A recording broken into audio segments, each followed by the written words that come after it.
ijambo ry'Imana dusoma hariya muri Matayo igice cya 3 turasoma umurongo wawo wa 13. Ijambo ry'Imana dusoma ku murongo wa 13 avuga ngo ukubatizwa kwa Yesu. Imana nishimwe. Amen. Bisigura ko kuje kubatizwa atari wewe wa mbere uje kubatizwa, ahubwo na so wawe yakwitangiye imbere kandi yakuremye nawe yarabatijwe. Nico gituma natwe tuje kugonyoza ikirenge mu cya Yesu. Imana nishimwe. Amen. Abarundi baciye ubugani bw'imfizi y'intama itendera nkana. Natwe dutegerezwa rero gukora ico Yesu cyose yoba yarakoze. Imana niyabicura. Amen. Umurongo wa 13 baravuga ngo ico gihe Yesu ava i Galilaya aje kuri Yorodani aje kwa Yohana atanye no kubatizwa nawe ku 14, ariko Yohana agomba kumwangira, ariko aragomba kumwangira ati ko ari jewe nkwiye kubatizwa nawe, none uje kuri jewe? Yesu aramwishura ati bikunde, kuko ari byo bidukwiye ngo dushitse ukugororoka kose.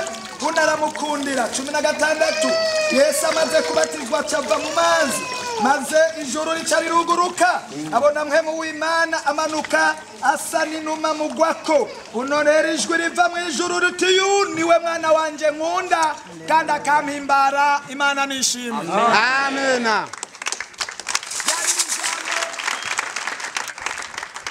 Yari ijambo dusomye ariko rimwe amajambo 3.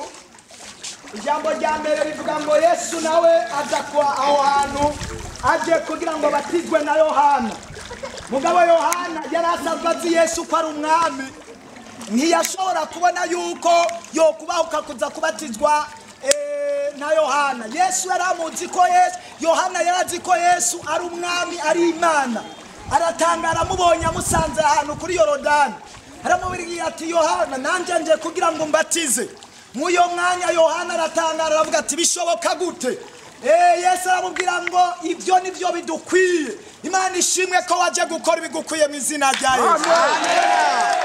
Haleluya. Amen. Aramubwira ati Yohana ibyo nivyo bidukwiye, twaje kugira ngo tubatizwe kubera ari byo bidukwiye. Imana ishimwe. Amen. Maze Yohana n'ubundi ngo aratinya, aramubarira ngo kugira nze kubatizwa nukugira nshitse ukugororoka kose. Arabwira Yohana ate Yohana we erega ndahajije ukugororoka, utambatije rero uzoba unyiciye ukugororoka. Yohana caratinya aravuga ati sinokora ikosa ngo abarije nkoresha ikosa umwami wanje kwaje gushitsa ukugororoka, reka nemere nkora icyambariye. Uyu munsi nawe ni waje mu bindi bidasanzwe, waje gushitsa ukugororoka. Haleluya. Amen. Bisigura ko utarabatizwa abahajije ukugororoka, bisigura imisi yose wari utarabatizwa wari wajije ukugororoka. Yesu adufashe cyane.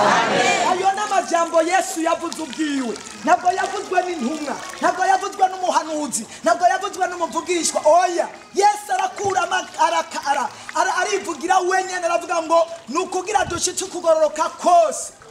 Mu yandi majambo ngo uyo mwanya nyene acaremera kuko yumvise ko kubatizwa hari ugushitsa kugororoka. Ako kanya ngo acaregera, Bibiliya ivuga ngo acaregera aja mu mazi. Hari amabatisimu amwe usanga batabatiza mu mazi, rimwe na rimwe ugasanga babatiza mu ruhanga, rimwe na rimwe ugasanga babatiza mu muriro, bagasimba umuriro cyangwa bakabaha amabuji bagafata mu ntoki. Ariko Yesu mwiyo mibatizo yose, yoba iyo kubatiza mu muriro, yoba iyo yo kubatiza mu ruhanga, Bibiliya ivuga ngo Yesu ngo acaja hehe? Mu mazi. Mwasomye mwumvise ijambo ngo acaja mu mazi, imbere mu mazi. Haleluya. Amen. Kwinjira mu mazi ndani, nico gituma natwe twaje kwinjira mu mazi. Amen. Murindi jambo kuba kwinjira mu mazi bisigura ngo nugupfana na Yesu kazukana nawe. Umubatizo tugiye gukora uraza kuryamikwa mu mazi, umaze kuryamikwa mu mazi hamukugwe mu mazi. Uko kuryamikwa nugupfana na Yesu, uko nawe yapfuye, uko Yesu yapfuye bakamuryamika mu mazi bakamwibika. Byasigura ngo nugupfana na kamere zawe n'ingeso zawe, ibyo byose kupfana na Yesu nawe byari ngombwa ngo apfe amera nk'upfuye hanyuma azuke. Bica bisigura ngo turaza kukuryamika twongere tugukure. Kuryamika ni ugupfana na Yesu, kuzura ni ukuzukana na Yesu nk'uko yazutse. Ubuzima bwawe buzuke n'ubuzima bwawe. Umunsi nk'uko yapfuye akazuka, nawe ubuzima bwawe buze kuzuka bube bushasha mu izina rya Yesu. Haleluya. Kuko Yesu ari we yatanguye kubatizwa rero. Twebwe twaje guhonyoza ikirenge mu cya Yesu. Ni igikorwa rero atari ikiwawe gusa, atari icyaduka, atari ikintu cyagiturumbuka. Oya, ni ikintu cyashyizweho n'Imana, cyatangujwe n'Imana. Natwe abari inyuma y'iyo Mana cyangwa abari mu iyo Mana bategerezwa gukora nk'uko yakoze. Haleluya. Amen.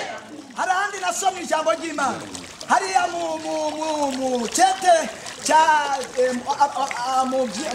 muri Yohana, ubutumwa bwiza bwa Yohana igice cya gatatu umurongo waho wa 28 haravuga yuko yabatiriza ahantu Yunani hafi Salumu.